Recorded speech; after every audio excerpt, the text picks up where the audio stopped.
So there's this trend right now since the release of the updating files for people to say, "Oh my gosh, I knew it, and that's why I felt something was off and I stopped following that person like years ago," or I um am so glad to see this come out so now I can stop trying to live up to the standard of this person's book or whatever it happens to be.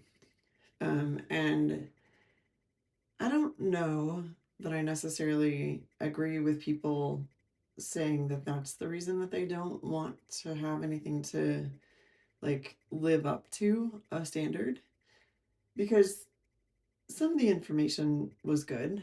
Um, some of the information was even Googleable before the books came out. And so you kind of have to use your discernment, right? And sorry, this is not like a great angle. I hope you don't there's nothing in my nostrils, so it should be fine.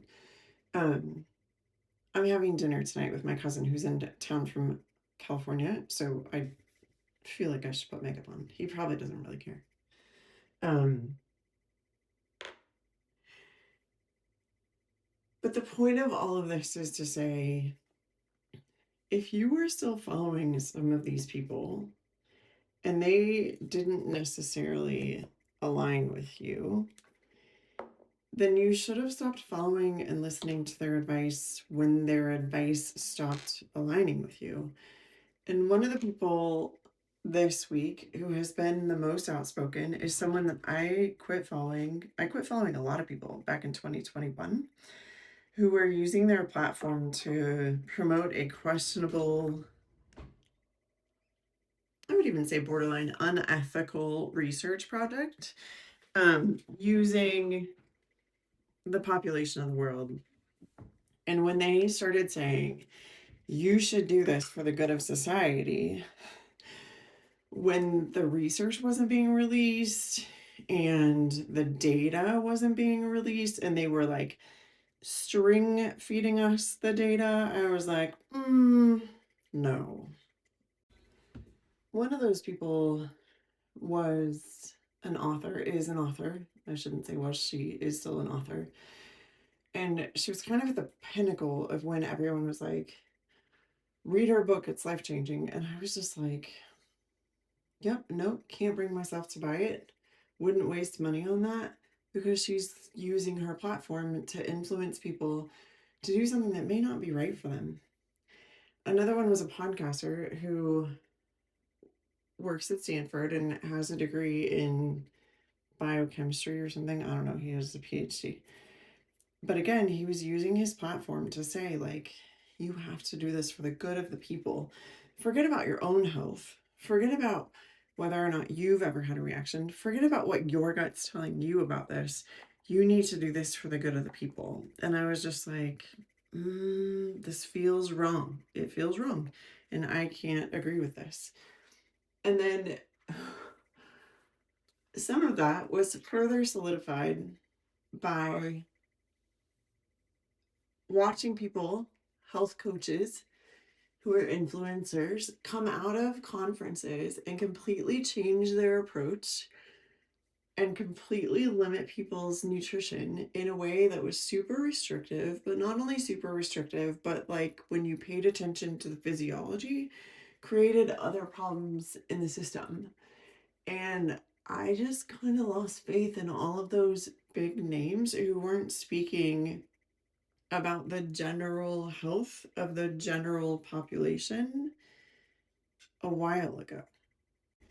And part of that's probably because I have a program that's literally been working to help people clear up blood sugar issues and lose weight and manage their blood pressure and their stress and their cortisol since 2014. And that program didn't require a functional medicine certification.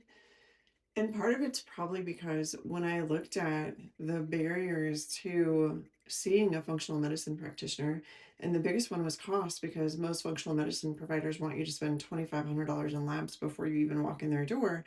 I just thought, what a waste. We can help these people in so many ways that don't even involve their labs. And I literally was seeing changes in people that were so significant back in 2014 before I ever got into functional medicine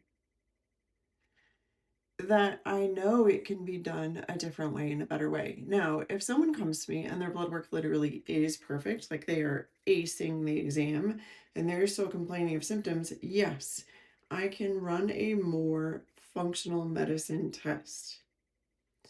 But I even got in this argument in a Facebook group the other day because someone was like, if his GI doctor ordered the test, of course it says nothing.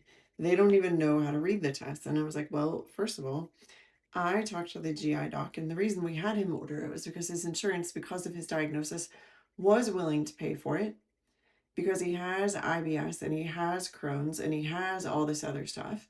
And so his insurance would pay for it. And then his doctor faxed me the report so that I could look at it. And then we sat down together, the GI doc and I, and talked through it and what my recommendations were going to be and why. Because that's what collaboration looks like with our counterparts in traditional Western medicine. So if you're like, well, I bought that person's book and now I'm not sure that I should keep it because they're not a good human being, the information might still have value and it might still serve you, regardless of who gave it to you.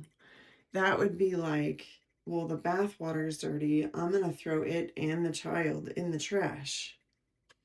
And you've already spent the money on the book. You've already invested time in that material.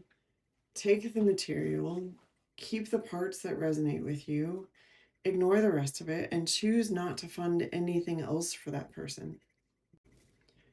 And maybe use a little discernment in the future to decide who you want to believe, who you don't want to believe, who you want to follow, so that you don't end up in a situation again where you have material from someone who you now do not want to support in your home with access to your children or your siblings or your parents because you don't want them to be influenced in that way.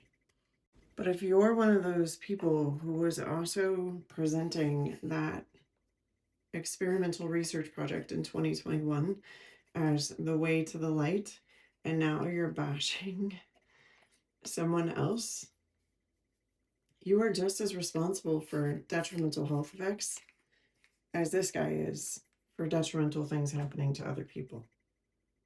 If you're looking for somebody who's a little more no nonsense, let's take what you have and move forward with that because we don't need all the functional medicine tests.